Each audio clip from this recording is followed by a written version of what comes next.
Tofauti ikoje? Tofauti iko katika mbingu zenu, tofauti haiko katika location.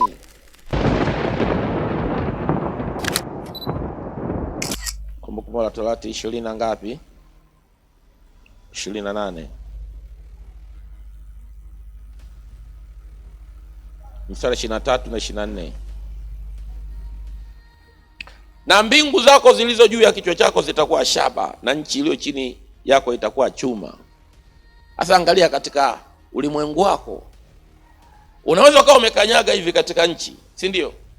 Unaona umekanyaga mchanga, unalima lakini upati matokeo. Kumbe wao mwilini unaona unalima kwenye mchanga, rohoni nchi yako kumbe ni nini? Ni chuma. Sasa kuna kilimo ambacho kinalimwa kwenye chuma, na ndio maana unashangaa wewe unalima hapa uvuni, jirani yako shamba linalofuata anavuna. There is something rohoni alijakaa nini? Wote mnafanya biashara moja, mtaa mmoja, wewe una complain biashara mbaya, mwenzako anasema biashara iseni nzuri sana. Tofauti ikoje? Tofauti iko katika mbingu zenu, tofauti haiko katika location. Nimesemaje? It's not a location which determine the happening. Ni ulimwengu wako wa rohoni ndio unaamua matokeo mwilini.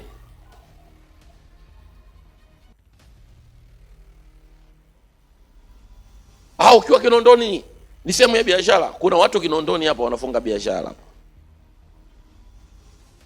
Sinza kwa wajanja, utaenda kufanya biashara Sinza na utaonekana mjinga.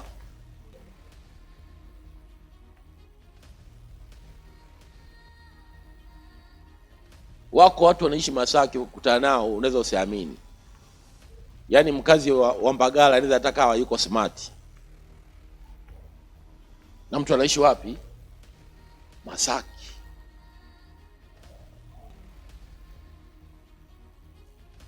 Amen. Kuna mtu mmoja anaelewa anachoongea.